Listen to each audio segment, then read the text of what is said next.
The Battle of Midway marked the moment when the balance of power in the Pacific began to shift decisively. Until June 1942, Japan had moved from victory to victory with astonishing speed, dismantling Allied positions across Southeast Asia and the Pacific. Pearl Harbor had crippled the US Pacific Fleet, and early Japanese operations suggested an empire expanding without resistance. Midway changed this perception. It did not merely halt Japanese momentum, it exposed the limits of Japan's naval strategy and permanently altered the character of the war at sea. Japan's plan for Midway was ambitious and complex, reflecting both confidence and overextension. Admiral Isoroku Yamamoto sought to lure the remaining American aircraft carriers into a decisive battle by threatening Midway Atoll, a strategic outpost guarding the approaches to Hawaii. The operation relied on precise coordination between multiple task forces spread across vast distances. This dispersion, intended to confuse the enemy, instead weakened Japan's ability to concentrate force at the decisive moment.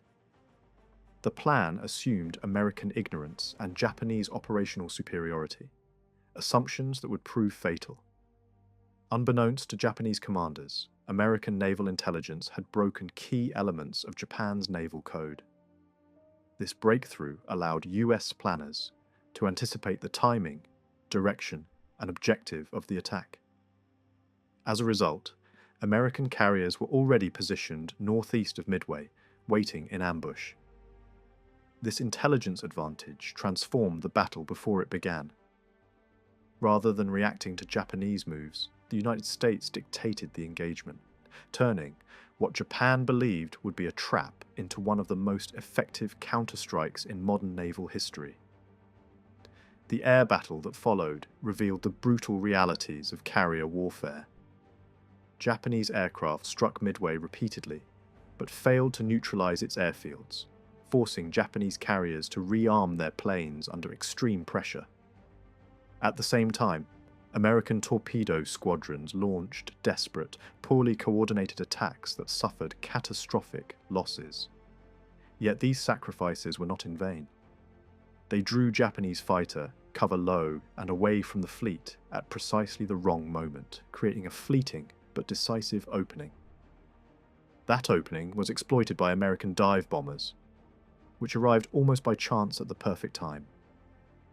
In a matter of minutes, 3 Japanese fleet carriers were struck and fatally damaged, their decks crowded with fueled and armed aircraft. Fires spread uncontrollably and explosions tore through hangar decks. The loss of these carriers, Akagi, Kaga, and Soryu, was not just a tactical disaster. It was an irreplaceable blow to Japan's Naval Aviation Corps. A 4th carrier, Hiryu, would be destroyed later the same day, sealing the outcome. Midway was devastating because Japan could not recover from it. Unlike the United States, Japan lacked the industrial capacity and training infrastructure to replace experienced pilots and complex warships at the necessary speed. The battle wiped out a generation of elite aviators who had been trained over years of peacetime preparation. From this point forward, Japanese carrier air groups would steadily decline in quality, while American forces grew stronger with each passing month. Strategically, the battle forced Japan onto the defensive. Plans for further expansion toward Hawaii or the Central Pacific were abandoned, and Japanese operations shifted toward holding territory rather than conquering it. For the United States, Midway provided more than a victory. It delivered confidence, proof that Japan could be beaten, and a foundation for an offensive strategy based on attrition and industrial dominance. The long island-hopping campaign that followed would build directly on the opportunities Midway created. The attack on Pearl Harbor in December 1941 reshaped the Pacific overnight, but it did not determine the war's outcome. Japan succeeded in delivering a devastating tactical blow, temporarily crippling American battleships and shocking public opinion. Yet, the strike failed to destroy the elements that truly mattered for long-term naval warfare: aircraft carriers, fuel reserves, repair facilities, and industrial capacity. In the months that followed, the Pacific War entered a phase defined less by surprise and more by preparation, adaptation, and competing visions of how the conflict should be fought. In the immediate aftermath of Pearl Harbor, Japanese strategy focused on rapid expansion and consolidation. Tokyo believed that a short, decisive campaign could force the United States into negotiation by presenting it with a vast, fortified defensive perimeter. Japanese forces surged across Southeast Asia, capturing the Philippines, Malaya, the Dutch East Indies, and key island chains. These victories secured vital oil and raw materials, while reinforcing a belief within Japanese leadership that momentum itself was a strategic weapon. Speed, they assumed, would compensate for limited industrial depth. The United States, meanwhile, entered a period of accelerated recovery rather than paralysis. Although battleship losses dominated headlines, American naval planners quickly recognized that the future of the war lay with carriers and naval aviation. Surviving carriers were preserved, repaired, and redeployed with extreme caution. Shipyards worked around the clock, damaged vessels were salvaged at Pearl Harbor itself, and training programs expanded at unprecedented speed. What appeared to Japan as American weakness was, in reality, a reorganization for a different kind of war. As 1942 began, Japan faced an internal strategic dilemma. Some commanders argued for continued expansion toward Australia and the Indian Ocean, while others emphasized the need to eliminate American carrier forces before they could regain strength. This debate produced a compromise strategy that sought to achieve both goals simultaneously. The result was a series of operations that stretched Japanese naval forces across immense distances, diluting their ability to deliver decisive blows at critical moments. One of the most revealing episodes in this period was the Doolittle Raid in April 1942. Militarily insignificant, the raid nonetheless had profound psychological consequences. American bombers striking the Japanese home islands shattered the illusion of absolute security and exposed weaknesses in Japan's defensive perimeter. For Japanese leadership, the raid confirmed the urgency of destroying US carrier forces and pushed them toward a risky, all-or-nothing operation designed to provoke a decisive confrontation. At the same time, the United States was refining its command structure and intelligence capabilities. Coordination between naval intelligence, operational commanders, and carrier task forces improved rapidly. The US Navy learned from early setbacks, adapting tactics, refining carrier doctrine, and emphasizing flexibility over rigid planning. These months forged a new operational culture, one that valued initiative, decentralized command, and rapid decision-making under uncertainty. Japan's confidence, however, remained rooted in past success. Victory after victory had reinforced a belief that American forces lacked the skill, morale, or resolve to challenge Japanese naval supremacy. This confidence masked deeper structural problems. Limited pilot replacement systems, overworked air crews, and a strategic doctrine that assumed the decisive battle could be engineered on Japan's terms. By mid-1942, Japan was gambling not on strength alone, but on assumptions about its enemy that no longer held true. Admiral Isoroku Yamamoto's strategy in 1942 was shaped by a clear and unsettling calculation. Japan could not win a long war against the United States. Industrial output, manpower reserves, and economic depth all favored America overwhelmingly. Yamamoto understood that Japan's only realistic path to victory lay in delivering a decisive blow early in the conflict, one so severe that it would shatter American will and force a negotiated settlement. The destruction of US aircraft carriers became the central objective of this vision, because carrier power had replaced battleships as the true currency of naval dominance. Japanese naval doctrine was rooted in the concept of the decisive battle, inherited from earlier naval theory and reinforced by Japan's victory over Russia in 1905. This doctrine assumed that an enemy fleet could be weakened through attrition and then annihilated in a single climactic engagement. Yamamoto adapted this idea to the age of naval aviation. Instead of battleship lines, aircraft carriers would now serve as both bait and executioner, drawing the enemy forward and destroying it from the air. Midway was selected not merely as a target, but as a trigger.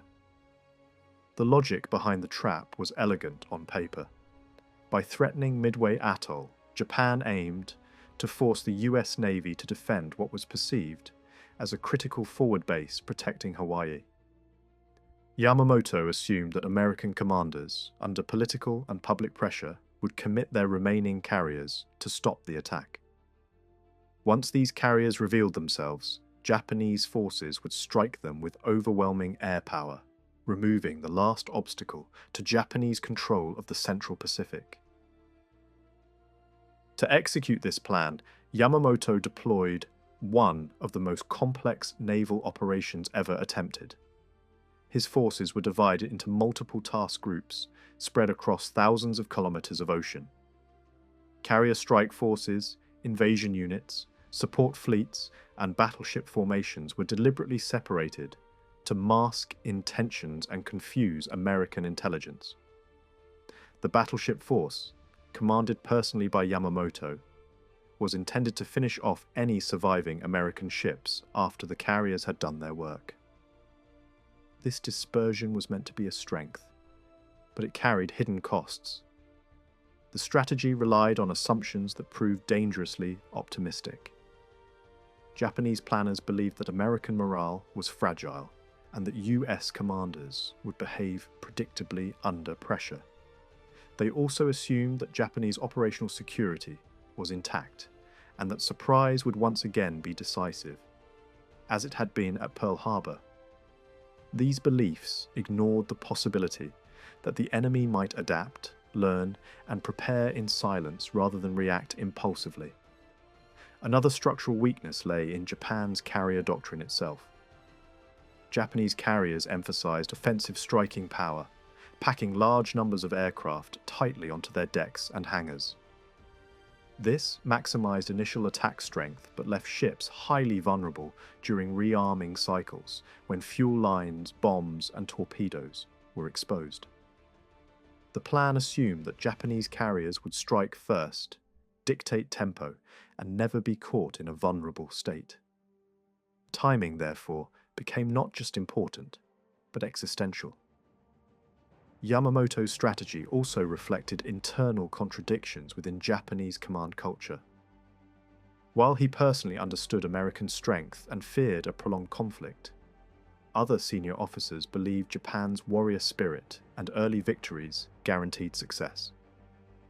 The resulting plan attempted to satisfy both caution and confidence.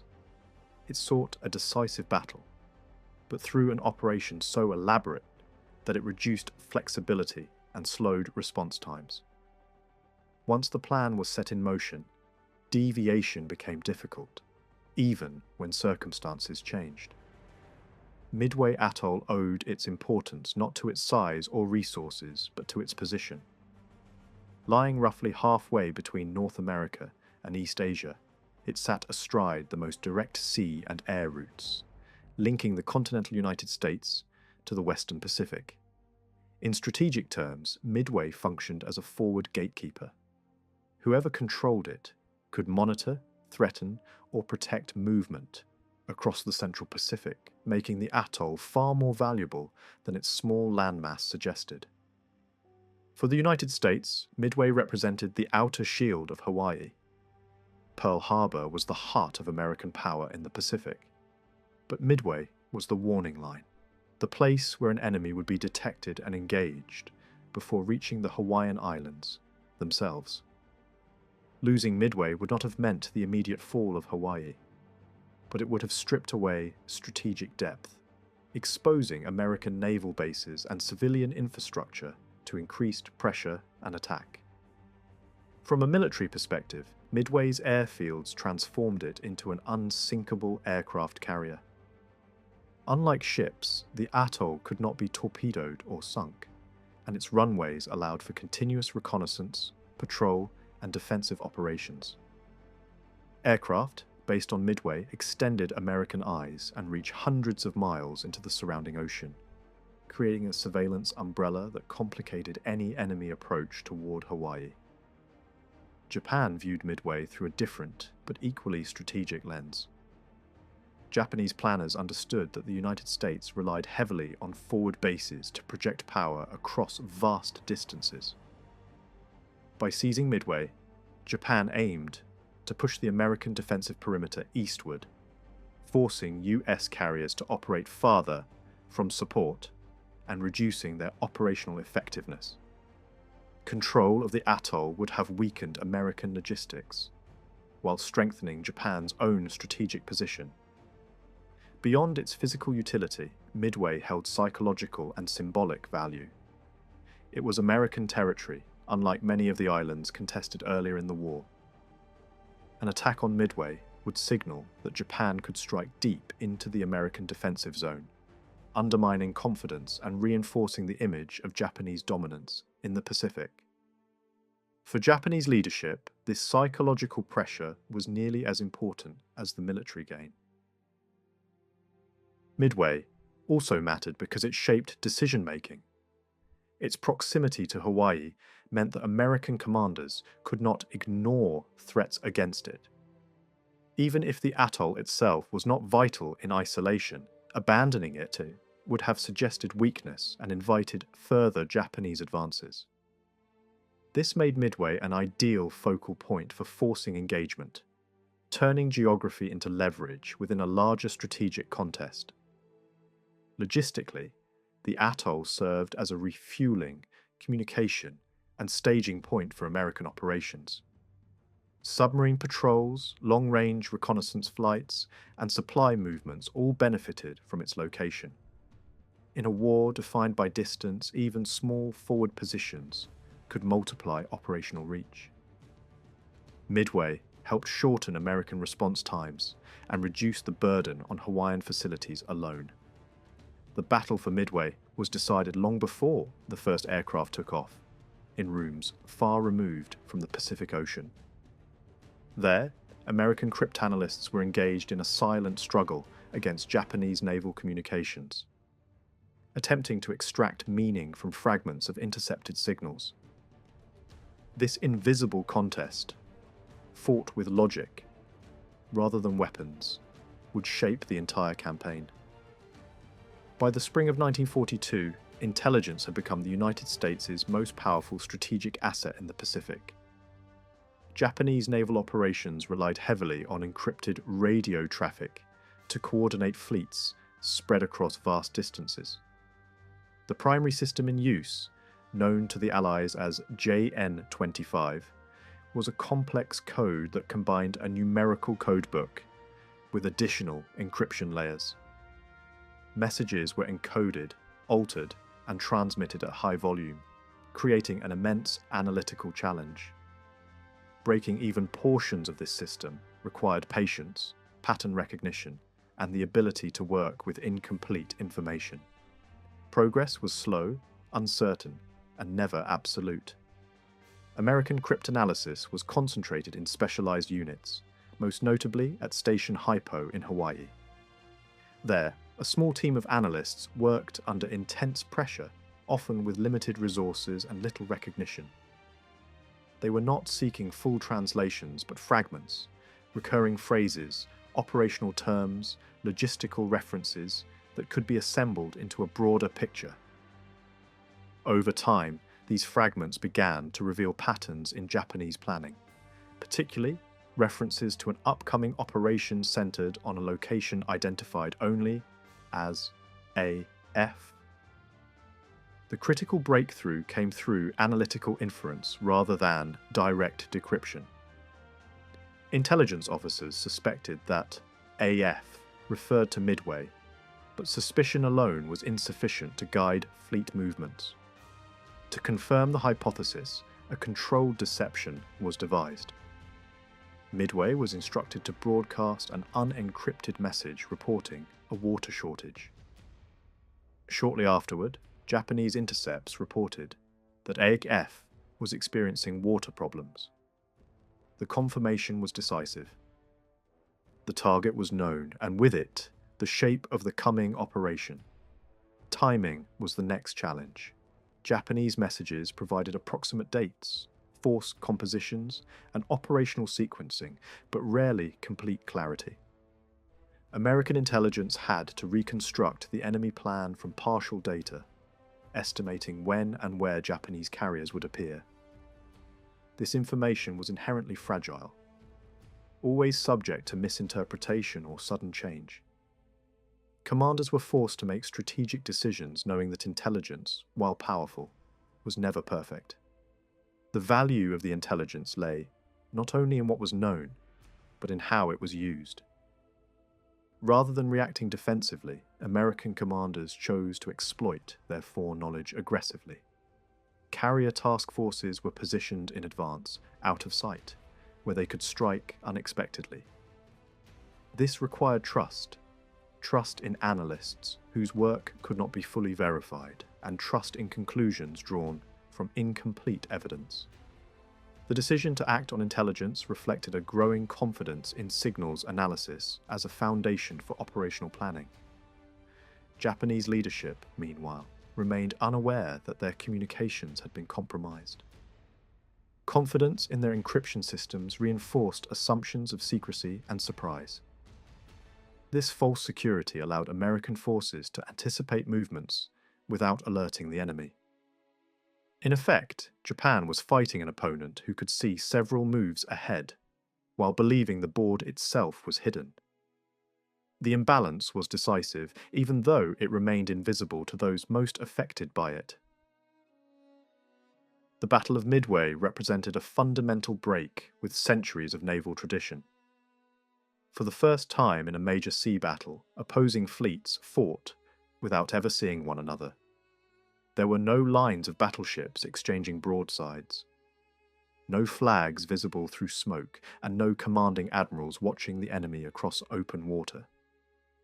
Victory or defeat depended entirely on aircraft launched far beyond the horizon, making Midway not just a battle, but a transformation in how wars at sea were decided. Before Midway, naval warfare was still shaped by assumptions inherited from the age of gunnery. Even after aircraft carriers had proven their value, many planners believed that air power would merely support the decisive clash of surface fleets. Midway shattered this belief. The engagement demonstrated that the effective range of naval combat was no longer measured in kilometers, visible to the eye, but in hundreds of kilometers defined by fuel, navigation, and the endurance of pilots. In this new form of warfare, information replaced sight. Commanders no longer reacted to what they could observe directly. They acted on reports, estimates, and delayed signals. Aircraft sightings, radio messages, and reconnaissance photographs became the primary means of understanding the battlefield. Decisions had to be made based on fragmentary and often contradictory data, with no guarantee that information remained accurate by the time it reached fleet headquarters. Carrier commanders faced unprecedented challenges of coordination and timing. Aircraft were launched in waves that could take hours to assemble, fly to their targets, attack, and return. During this time, the enemy fleet might change course, speed, or formation entirely. Once aircraft were airborne, commanders could not recall or redirect them easily. Each launch was a commitment made, in uncertainty, amplifying the consequences of error. The absence of direct contact also shifted the role of leadership. Admirals were no longer tacticians guiding ships through visible maneuvers, but operational planners managing flows of aircraft, fuel, and intelligence. control was exercised indirectly, through orders issued long before engagement and through decisions made under extreme time pressure. Authority became more distributed, resting not only with fleet commanders, but with air group leaders and individual pilots navigating vast stretches of open ocean. Midway also exposed the vulnerability inherent in carrier warfare. Because carriers relied on aircraft for both offense and defense, they became most vulnerable during the very moments when they were preparing to strike. Flight decks crowded with armed planes, hangars filled with fuel, and limited defensive coverage created brief windows of extreme danger. In a battle where fleets never saw one another, survival hinged on whether these windows were exploited by the unseen enemy. The psychological dimension of this invisible combat was profound. Sailors fought knowing that destruction could arrive without warning, delivered by aircraft they would never see coming. Pilots flew toward estimated positions, uncertain whether the enemy would still be there when they arrived. This uncertainty defined the human experience of Midway, turning the ocean itself into an abstract battlefield, mapped only by coordinates and calculations. The fate of the Battle of Midway was sealed in a span of minutes, so brief that it defied the scale of the war itself. After hours of manoeuvring, uncertainty, and scattered engagements, the decisive moment arrived suddenly and without warning. In that short window, Japan's carrier force, carefully assembled, meticulously trained, and central to its Pacific strategy, collapsed almost entirely. The loss of Akagi, Kaga, Soryu, and Hiryu did not unfold gradually. It arrived as a violent rupture in time. At the heart of this collapse was a convergence of circumstance and vulnerability. Japanese carriers were in the midst of rearming their aircraft, shifting between anti-ship and land attack configurations. Hangar decks were crowded with fueled planes, bombs, and torpedoes, while flight decks were temporarily cleared in preparation for new launches. This transitional state was unavoidable in carrier operations, but it created a moment of extreme exposure, one that existed only briefly and could not be sustained. American dive bombers arrived at precisely this moment. Their approach was not the result of perfect coordination or flawless execution, but of chance layered upon persistence. After earlier attacks had failed at terrible cost, these aircraft descended from altitude to find Japanese carriers below, largely undefended from above. Within minutes, Akagi, Kaga, and Soryu were struck by multiple bombs that penetrated deep into their internal spaces. Fires ignited instantly, spreading through hangars saturated with fuel and ordnance. The damage was catastrophic, not because of the bombs alone, but because of what they triggered. Explosions tore through enclosed decks. Fire suppression systems failed, and damage control teams were overwhelmed almost immediately. Aircraft that had never left the hangars became instruments of destruction, detonating where they stood. The carrier's structural integrity rapidly deteriorated, and command systems collapsed under the strain. What had been functional warships moments earlier became uncontrollable infernos. Akagi, the flagship, symbolized the scale of the disaster. Despite initial efforts to save her, internal fires spread beyond containment. Kaga suffered even more severe damage, with multiple bomb strikes rendering her unsalvageable in a matter of minutes. Soryu followed the same pattern, her internal layout amplifying the destruction. These ships were not merely damaged, they were effectively removed from the war before their crews could fully comprehend what was happening. Hiryu, initially spared, attempted to reverse the tide. Her air group launched counterattacks that temporarily inflicted damage on American carriers, demonstrating that Japanese striking power had not yet vanished. But Hiryu now stood alone. By the end of the day, she too was located and attacked, suffering fatal damage. Her loss completed the annihilation of Japan's carrier striking force in the Central Pacific. The rapid destruction of all 4 carriers exposed a fundamental asymmetry in the war. Japan had invested years in training elite naval aviators and constructing complex warships that could not be replaced quickly. The United States, by contrast, possessed an industrial system capable of absorbing losses and expanding simultaneously. The minutes that destroyed Japan's carriers also erased irreplaceable experience, institutional knowledge, and operational confidence. For the pilots who fought over Midway, the battle was not an abstract contest of fleets or strategy, but a brutal test of survival, fought at the edge of human endurance. Air combat in 1942 offered little margin for error. Aircraft were fragile, navigation was imprecise, and rescue was uncertain at best. For many aircrews, taking off meant accepting that there was a strong chance they would never return. Not because of cowardice or poor skill, but because the environment itself was unforgiving. The physical conditions alone imposed extreme strain. Pilots flew long distances over open ocean with minimal navigational aids, often relying on dead reckoning, the sun, or rough estimates of wind and fuel consumption. A single miscalculation could mean running out of fuel hundreds of kilometers from the nearest land. Ditching at sea rarely led to rescue. Exposure, dehydration, and sharks turned the ocean into a silent executioner for those forced down. Combat itself offered no protection. Torpedo bombers, flying low and slow, were especially vulnerable.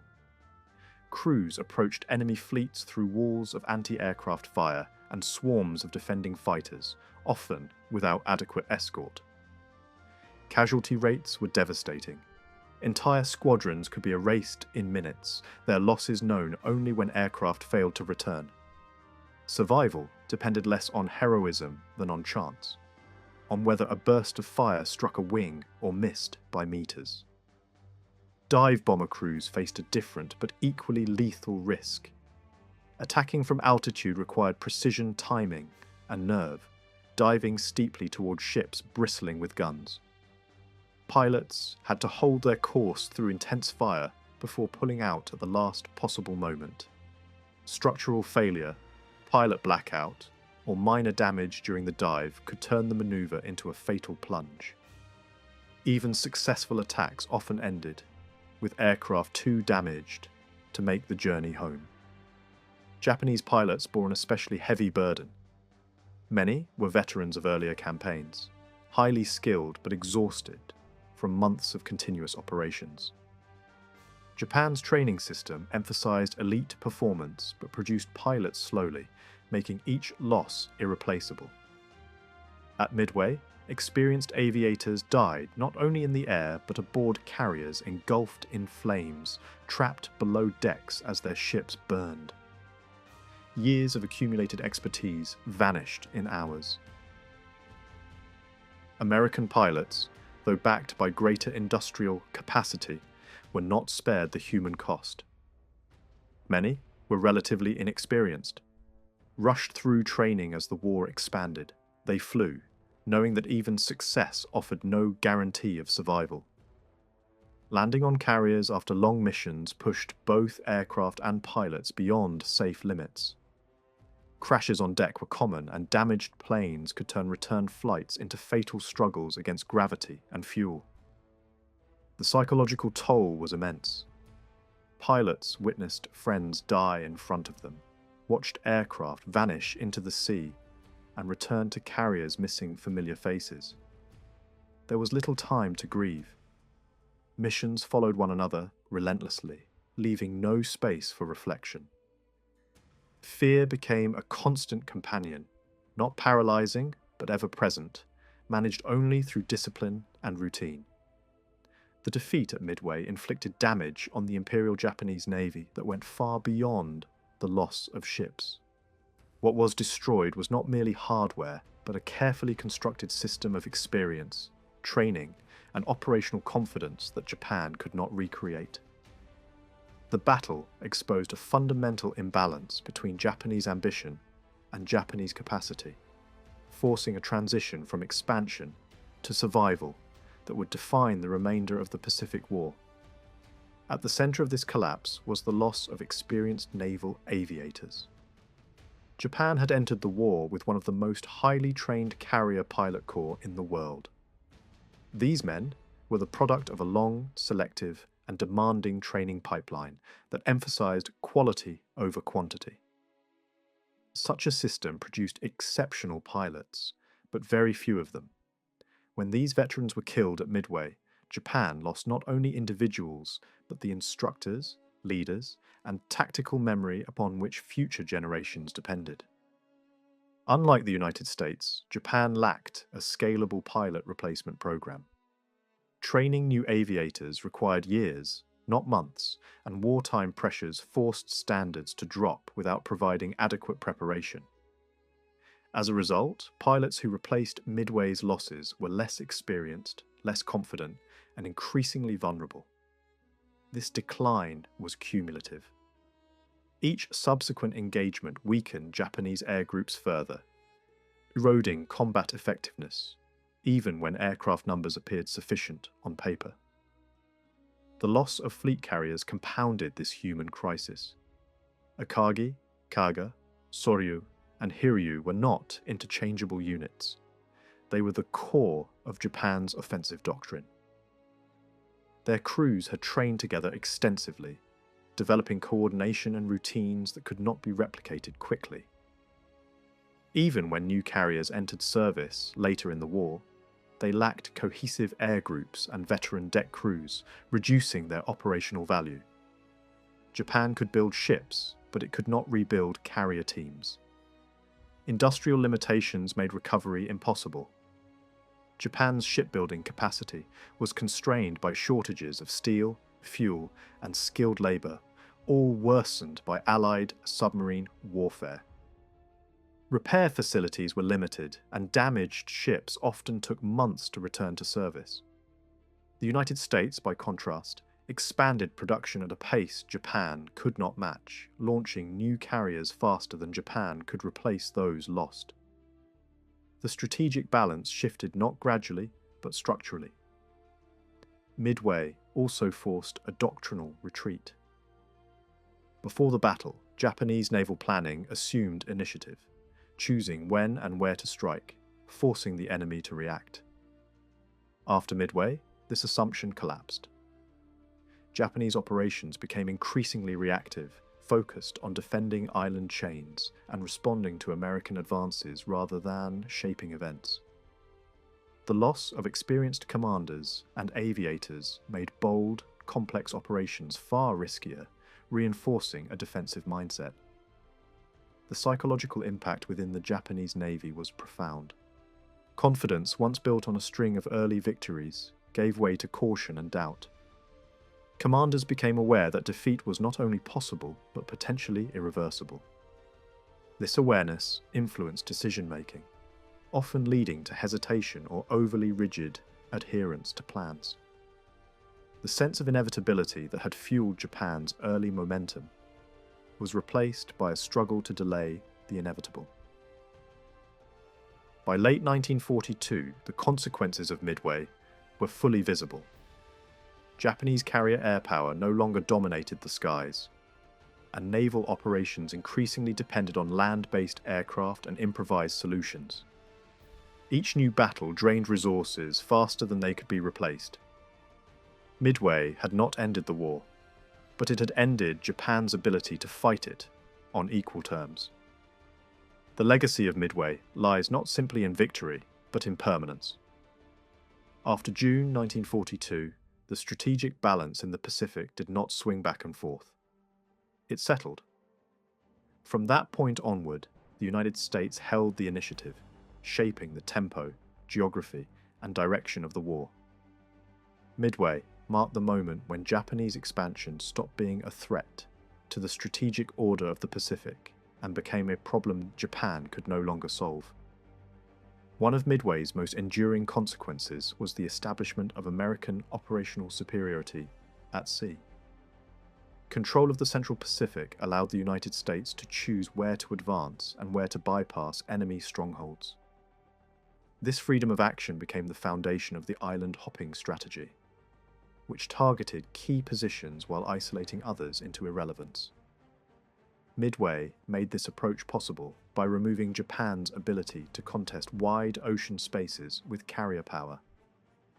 The battle also reshaped naval doctrine worldwide.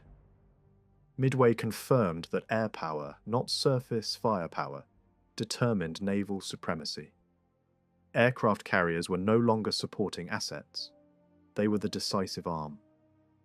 Navies across the world absorbed this lesson, accelerating the decline of battleship-centered fleets and redefining maritime strategy for the remainder of the 20th century.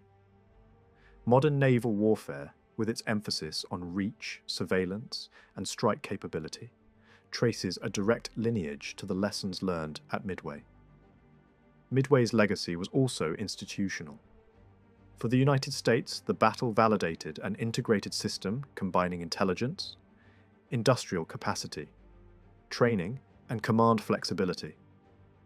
Success was not attributed to a single hero or weapon, but to a structure that could learn, adapt, and scale. This system would only grow stronger as the war continued, enabling sustained global operations not just in the Pacific, but eventually across the entire world. Strategically, Midway transformed the war from a contest of expansion into a contest of endurance. One Japan could not win. With the loss of offensive initiative, Japanese strategy shifted toward delaying defeat rather than achieving victory. Defensive lines were established, fortified, and then systematically broken by American forces operating with growing confidence and overwhelming material advantage. Midway ensured that every subsequent Japanese decision would be reactive. The psychological impact of Midway extended far beyond the battlefield. In the United States, it restored confidence shaken by Pearl Harbor and demonstrated that Japan was neither invincible nor strategically superior. For Japan, the battle quietly undermined the belief in inevitable victory that had fueled early successes. Though this realization was not publicly acknowledged, it influenced planning, morale, and risk-taking at every level of command. Midway also shaped the post-war understanding of how wars are won. It highlighted the decisive role of preparation, information, and systems rather than sheer aggression or surprise alone. Historians would later view Midway as evidence that modern wars are determined as much by logistics, intelligence, and production as by courage or battlefield brilliance. In this sense, Midway was not only a military turning point, but an intellectual one. In historical memory, Midway stands as the battle that locked the direction of the Pacific War. It did not end the conflict, nor did it destroy Japan's capacity to fight overnight. What it did was far more consequential. It ensured that time, resources, and momentum would favor the United States indefinitely. From Midway onward, American strategic superiority in the Pacific was not temporary. It was irreversible.